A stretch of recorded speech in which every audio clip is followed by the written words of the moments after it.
കേരളത്തിലെ പ്രതിപക്ഷ മുന്നണിയിലെ മുഖ്യ പാർട്ടിയായ കോൺഗ്രസിനെ സംബന്ധിച്ച് ഏറ്റവും നിർണായകമായ ഒരു കാലഘട്ടമാണ് ഇപ്പോൾ കടന്നുപോയിക്കൊണ്ടിരിക്കുന്നത്. പ്രതിപക്ഷത്ത് ഇരിക്കേണ്ട അവസ്ഥ കോൺഗ്രസിനെ സംബന്ധിച്ച് നേരത്തെ ഉണ്ടായിട്ടുണ്ടെങ്കിലും ഇപ്പോൾ കാര്യങ്ങൾ അങ്ങനെയല്ല. കഴിഞ്ഞ 2 തവണയായി, അതായത് 2016 മുതൽ കോൺഗ്രസ് പാർട്ടി നേതൃത്വം നൽകുന്ന UDFും പ്രതിപക്ഷത്ത് ഇരുന്നു വരികയാണ്. 2026 നടക്കുന്ന നിയമസഭാ തെരഞ്ഞെടുപ്പിൽ വിജയത്തിൽ കുറഞ്ഞ് മറ്റൊന്നും കോൺഗ്രസ് ചിന്തിക്കുന്നില്ല. പക്ഷേ വിജയം കോൺഗ്രസിനെ സംബന്ധിച്ച് ഇപ്പോൾ അത്ര എളുപ്പമുള്ള കാര്യവുമല്ല. മറ്റൊരു കാലത്തും കണ്ടുവരാത്ത രീതിയിലുള്ള സംഘടനാ വിഷയങ്ങൾ കോൺഗ്രസ് പാർട്ടിക്കുള്ളിൽ ഇപ്പോൾ നിലനിൽക്കുകയാണ് എന്ന് എല്ലാവർക്കും അറിയാവുന്ന കാര്യമാണ്. ദിനംപ്രതി ഇത് സംബന്ധിച്ച് നിരവധി വാർത്തകൾ പുറത്തു വരികയും ചെയ്യുന്നുണ്ട്. നിലവിൽ കോൺഗ്രസ് പാർട്ടി നേരിടുന്ന ഏറ്റവും വലിയ പ്രശ്നം ഏതാണെന്ന് ചോദിച്ചാൽ അത് KPCC പ്രസിഡന്റ് തെരഞ്ഞെടുപ്പാണ്. സുധാകരൻ KPCC പ്രസിഡന്റ് സ്ഥാനത്ത് നിന്നും മാറണമെന്ന് സംസ്ഥാനത്തെ കോൺഗ്രസ് നേതാക്കളിൽ നിന്ന് തന്നെ ആവശ്യം ഉയർന്നു കഴിഞ്ഞിരിക്കുകയാണ്. എന്നാൽ തനിക്ക് മാറാൻ താല്പര്യമില്ലെന്ന് സുധാകരൻ തുറന്നു പറഞ്ഞു കഴിഞ്ഞു. 2 കൂട്ടരിൽ ആരെങ്കിലും ഒരാൾ വിട്ടുവീഴ്ച ചെയ്താൽ മാത്രമേ കാര്യങ്ങൾ മുന്നോട്ട് പോവുകയുള്ളൂ. തദ്ദേശ സ്വയംഭരണ തെരഞ്ഞെടുപ്പിൻ്റെ ഒരുക്കങ്ങൾ ആരംഭിക്കാൻ ഇനി ഏതാനും മാസങ്ങൾ മാത്രമാണുള്ളത്. അതിനു മുൻപ് തന്നെ നിലമ്പൂർ ഉപതെരഞ്ഞെടുപ്പ് നടക്കും. തദ്ദേശ സ്വയംഭരണ തെരഞ്ഞെടുപ്പ് കഴിഞ്ഞാലുടൻ നിയമസഭാ തെരഞ്ഞെടുപ്പിനുള്ള ഒരുക്കങ്ങളാകും. ഇത്തരത്തിൽ നിരവധി വിഷയങ്ങൾ കേരളത്തിലെ രാഷ്ട്രീയ പാർട്ടികൾക്ക് മുന്നിലുണ്ട്. കോൺഗ്രസ് ഒഴിച്ച് മറ്റെല്ലാ പാർട്ടികളും ഈ പറയുന്ന തെരഞ്ഞെടുപ്പുകളെ നേരിടാനുള്ള ഒരുക്കങ്ങൾ ആരംഭിച്ചു കഴിഞ്ഞു. എന്നാൽ കോൺഗ്രസിന് ഇതുവരെ അവരുടെ ഉള്ളിലുള്ള പ്രശ്നങ്ങൾ പറഞ്ഞു തീർക്കാനോ ആ പ്രശ്നങ്ങൾക്കൊരു പരിഹാരം കണ്ടെത്താനോ സാധിച്ചിട്ടില്ല എന്നുള്ളതാണ് യാഥാർത്ഥ്യം. കഴിഞ്ഞ ദിവസം കേരളത്തിൻ്റെ സംഘടനാ ചുമതലയുള്ള AICC general secretary Deepadas Munshi ഒരു കാര്യം പറഞ്ഞിരുന്നു. കേരളത്തിലെ കോൺഗ്രസ് പാർട്ടിയിൽ പുനഃസംഘടന അനിവാര്യമാണെന്നാണ് അവർ പറഞ്ഞത്. അവർ അങ്ങനെ പറഞ്ഞതിന് കാരണമുണ്ട്. ഒരു തവണ കൂടി ഭരണത്തിൽ നിന്നും മാറി നിൽക്കേണ്ട സാഹചര്യം ഉണ്ടായാൽ കേരളത്തിൽ കോൺഗ്രസ് തീർത്തും ദുർബലമാകുമെന്നും അവർ ചൂണ്ടിക്കാട്ടിയിരുന്നു. 2 തവണ പ്രതിപക്ഷത്തിരിക്കേണ്ടി വന്നപ്പോൾ തന്നെ കോൺഗ്രസ് പാർട്ടി ഏറെക്കുറെ ദുർബലമായ അവസ്ഥയിലാണ് ഇപ്പോൾ നിലനിൽക്കുന്നത്. മറ്റെന്തൊക്കെ സംഭവിച്ചാലും ഒരു തവണ കൂടി ഭരണത്തിൽ നിന്നും മാറി നിൽക്കുന്ന ഒരു സാഹചര്യം കോൺഗ്രസിന് ഉണ്ടാകരുതെന്നും അവർ പറഞ്ഞു. അടിയന്തരമായി പാർട്ടി പുനഃസംഘടന അനിവാര്യമാണെന്നാണ് ദീപദാസ് ഹൈക്കമാൻഡിനു ശുപാർശ നൽകിയത്. ഇതിൻ്റെ അടിസ്ഥാനത്തിൽ KPCC DCC പുനഃസംഘടനയ്ക്ക് നടപടി ആരംഭിക്കാൻ ഹൈക്കമാൻഡ് അവർക്ക് അനുമതി നൽകി. എന്നാൽ ചർച്ചകൾ നടന്നതല്ലാതെ തീരുമാനമെടുക്കാൻ ഇതുവരെ കഴിഞ്ഞിട്ടില്ല എന്നുള്ളതാണ് ഏറെ ശ്രദ്ധേയം. ആൻ്റണിയോ സണ്ണി ജോസഫോ KPCC പ്രസിഡന്റ് ആകുമെന്നുള്ള വാർത്തകളാണ് പുറത്തു വരുന്നതെങ്കിലും സുധാകരൻ ആ സ്ഥാനത്ത് നിന്നും ഒഴിയില്ല എന്ന് വ്യക്തമാക്കുകയും ചെയ്തിരിക്കുന്നു.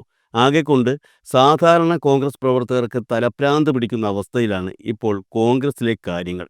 എന്നാൽ KPCCയുടെ അകത്തളങ്ങളിൽ നിന്ന് ലഭിക്കുന്ന വാർത്തകൾ അനുസരിച്ച് സുധാകരനെ പിണക്കിക്കൊണ്ട് പുതിയ പ്രസിഡന്റിനെ നിയമിക്കാൻ സാധ്യതയില്ല എന്നുള്ളതാണ്. അതല്ല, മതന്യൂനപക്ഷങ്ങളെ ഒപ്പം നിർത്താൻ ക്രൈസ്തവ സമുദായത്തിൽ നിന്നും KPCC പ്രസിഡന്റായി ഒരാൾ വരണമെന്നുള്ള കാര്യം ഉറപ്പായാൽ, ആ നിർദ്ദേശം സുധാകരൻ അംഗീകരിച്ചാൽ ഈ പറയുന്ന ആൻ്റണിയോ സണ്ണി ജോസഫോ ഒന്നുമായിരിക്കില്ല KPCC പ്രസിഡന്റായി എത്തുന്നത് എന്നുള്ള വിവരങ്ങളാണ് ഇപ്പോൾ പുറത്തു വരുന്നത്. KPCCയുമായി ബന്ധപ്പെട്ട അടുത്ത വൃത്തങ്ങളിൽ നിന്നും തന്നെയാണ് ഈ വിവരങ്ങൾ എത്തുന്നത്.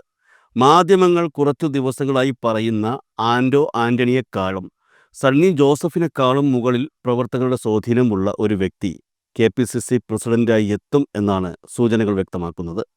അതുമായി ബന്ധപ്പെട്ടിപ്പോൾ പ്രചരിക്കുന്ന പേരുകളല്ലാതെ മറ്റു 2 പേരുകളാണ് നേതൃത്വത്തിൻ്റെ മുന്നിലുള്ളത്. 2021 സുധാകരൻ KPCC അധ്യക്ഷനായി ചുമതലയേറ്റത്. അദ്ദേഹം 3 വർഷം തികച്ചതിനാൽ പുതിയ അധ്യക്ഷനെ തിരഞ്ഞെടുക്കണമെന്നായിരുന്നു കേരളത്തിൻ്റെ ചുമതലയുള്ള AICC general secretary Deepadas Munshi നേതൃത്വത്തിന് റിപ്പോർട്ട് സമർപ്പിച്ചത്. അതുമാത്രമല്ല, മറ്റൊരു ഗുരുതരമായ സംഗതി കൂടി ദീപദാസ് മുൻഷി കേന്ദ്രത്തെ അറിയിച്ചിട്ടുണ്ട്. അതെന്താണെന്ന് ചോദിച്ചാൽ കേരളത്തിലെ 10 DCCകളുടെ പ്രവർത്തനം തൃപ്തികരമല്ലെന്നുള്ളതാണ് അക്കാര്യം. ഈ 10 DCCകൾ സ്ഥിതി ചെയ്യുന്ന ജില്ലകളിൽ പുതിയ അധ്യക്ഷരെ നിയോഗിക്കണമെന്നും ദീപദാസ് മുൻഷി റിപ്പോർട്ട് നൽകിയിട്ടുണ്ട്. ഒരു കാര്യം പ്രത്യേകം ഓർക്കാനുള്ളത്, ദീപദാസ് മുൻഷി എവിടെയെങ്കിലും ചെന്നിരുന്ന് ഊഹിച്ചെടുത്ത് എഴുതിക്കൂട്ടിയെടുത്ത റിപ്പോർട്ടല്ല നേതൃത്വത്തിന് നൽകിയിരിക്കുന്നത്. അവർ ഗ്രൗണ്ടിൽ ഇറങ്ങി ഘടകകക്ഷി നേതാക്കളുമായും കോൺഗ്രസിൻ്റെ പ്രവർത്തകരുമായും ആശയവിനിമയം നടത്തിയാണ് റിപ്പോർട്ട് തയ്യാറാക്കിയിരിക്കുന്നത്. മാത്രമല്ല, ഒരു കാര്യം കൂടി അവർ പറഞ്ഞിട്ടുണ്ട്: എനിക്കിനി കേരളത്തിൻ്റെ ചുമതലയിൽ തുടരാൻ വയ്യ എന്ന കാര്യം. അതിന് കാരണം മറ്റൊന്നുമല്ല, നേതൃത്വം എടുക്കുന്ന തീരുമാനങ്ങൾ പാർട്ടി സംസ്ഥാന ഘടകത്തിൽ നടപ്പിലാക്കാൻ കഴിയാത്ത സാഹചര്യമാണ് കേരളത്തിലെന്നാണ് അവർ പറയുന്നത്. ഇങ്ങനെ മുന്നോട്ട് പോകാൻ കഴിയില്ലെന്നും തന്നെ കേരളത്തിന്റെ സംഘടനാ ചുമതലയിൽ നിന്ന് ഒഴിവാക്കണമെന്നും അവർ ഹൈക്കമാൻഡിനോട് ആവശ്യപ്പെട്ടിരിക്കുകയാണ്. കെ.പി.സി.സി അധ്യക്ഷ പദവിയെ ചൊല്ലി തർക്കം തുടരുന്നതും 1 വർഷം മുൻപ് പ്രഖ്യാപിച്ച ഡി.സി.സി അഴിച്ചുപണി നടക്കാത്തതുമാണ് ദീപാദാസ് മുൻഷിയെ ചൊടിപ്പിച്ചത്. ഇതിനിടയിലാണ് കെ.പി.സി.സി അധ്യക്ഷനാകാൻ സാധ്യതയുള്ള ആ 2 പേരുകൾ പുറത്തുവരുന്നത്. കോൺഗ്രസ് പാർട്ടിക്കുള്ളിൽ നിന്നും ഇപ്പോൾ ലഭിക്കുന്ന വിവരങ്ങൾ അനുസരിച്ച് മാത്യു കുഴൽനാടൻ, റോജി എം. ജോൺ എന്നിവരുടെ പേരുകളാണ് കെ.പി.സി.സി പ്രസിഡന്റാകാനുള്ള പട്ടികയിൽ ഉൾപ്പെട്ടിട്ടുള്ളത്. പക്ഷേ കെ. സുധാകരൻ ഏതെങ്കിലും രീതിയിൽ തുടരാൻ പറ്റാത്ത സാഹചര്യം ഉണ്ടായാൽ മാത്രമേ ഈ 2 പേരുകളിലൊരാൾ കെ.പി.സി.സി പ്രസിഡന്റ് ആവുകയുള്ളൂ എന്നുള്ളതാണ് പുറത്തുവരുന്ന വിവരം. മതന്യൂനപക്ഷങ്ങളെ ഒപ്പം നിർത്താൻ ക്രിസ്ത്യൻ വിഭാഗത്തിൽ നിന്ന് പുതിയ കെ.പി.സി.സി അധ്യക്ഷൻ വരണമെന്നുള്ള നിർദ്ദേശം കോൺഗ്രസിൽ ഉണ്ടായി എന്നുള്ളത് യാഥാർത്ഥ്യമാണ്. ഈ നിർദ്ദേശം ഹൈക്കമാൻഡ് അംഗീകരിക്കുകയും ചെയ്തു. 2004 ഏതാനും മാസത്തേക്ക് പി തങ്കച്ചനെ അധ്യക്ഷനാക്കിയതൊഴിച്ചാൽ ക്രിസ്ത്യൻ വിഭാഗത്തിൽ നിന്ന് ആരെയും പരിഗണിച്ചിട്ടില്ല എന്ന യാഥാർത്ഥ്യം ഇക്കാര്യത്തിൽ നിലനിൽക്കുന്നുണ്ട്. കഴിഞ്ഞ കുറച്ചു കാലങ്ങളായി ക്രൈസ്തവരിലേക്ക് കടന്നുകയറാൻ ബി.ജെ.പി നിരവധി നീക്കങ്ങൾ നടത്തുന്നുണ്ട്.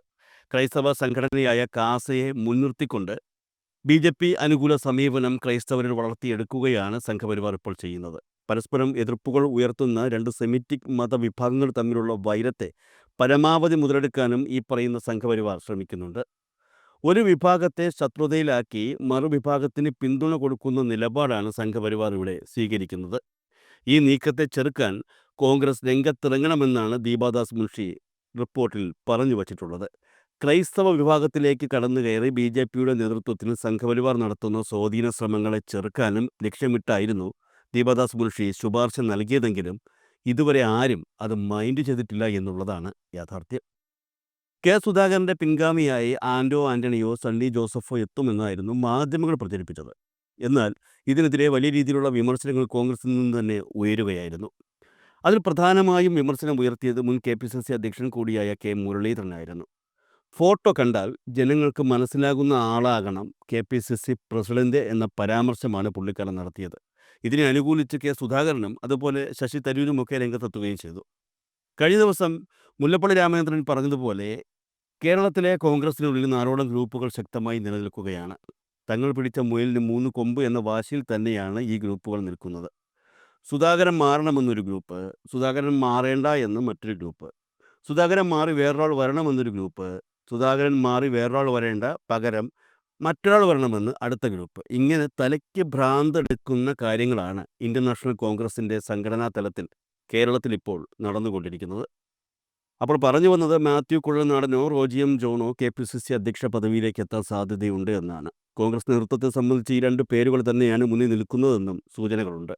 കാരണം കെ. മുരളീധരൻ ഉയർത്തിയ ഒരു ആരോപണം, അതായത് ഫോട്ടോ കണ്ടാൽ മനസ്സിലാകുന്ന ആളായിരിക്കണം കെ.പി.സി.സി പ്രസിഡന്റ് എന്ന മുരളീധരൻ്റെ ആരോപണം കൃത്യമായി കൊള്ളേണ്ട ഇടത്ത് തന്നെ കൊണ്ടിട്ടുണ്ട് എന്നാണ് സൂചനകൾ.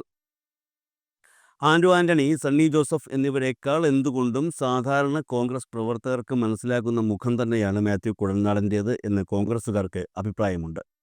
റോജി എം. ജോണും ഇക്കാര്യത്തിൽ മോശമല്ല. പുള്ളിക്കാരൻ കെ.എസ്.യു മുതൽ പാർട്ടിയോട് അടുത്ത് പ്രവർത്തിക്കുന്ന ആളായതിനാൽ പുതിയ തലമുറയ്ക്ക് ഏറെ പരിചിതനാണ് അദ്ദേഹം.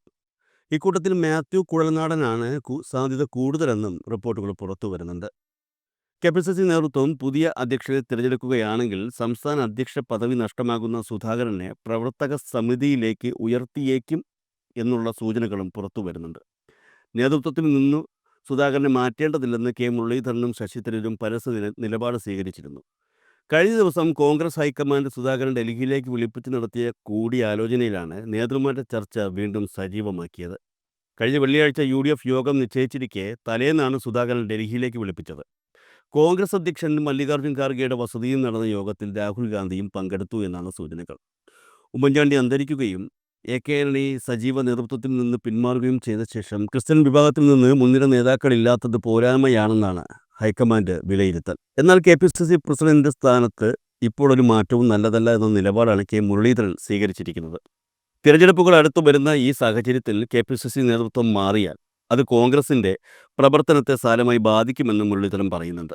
എന്തായാലും കെ.പി.സി.സി അധ്യക്ഷൻ മാറിയാലും മാറിയില്ലെങ്കിലും കോൺഗ്രസിൻ്റെ തെരഞ്ഞെടുപ്പ് മുന്നൊരുക്കങ്ങൾ ഇപ്പോൾ നിർത്തിവച്ച മട്ടാണ്. ഇനി പുതിയ കെ.പി.സി.സി അധ്യക്ഷനെയൊക്കെ തിരഞ്ഞെടുത്ത് മറ്റുള്ളവരുമായി ഒരു സമവായം ഉണ്ടാക്കിയെടുത്ത ശേഷം മാത്രമേ കോൺഗ്രസ് പാർട്ടി ഇലക്ഷൻ പ്രവർത്തനങ്ങളിലേക്ക് കൂടുതൽ സജീവമാകാൻ വഴിയുള്ളൂ.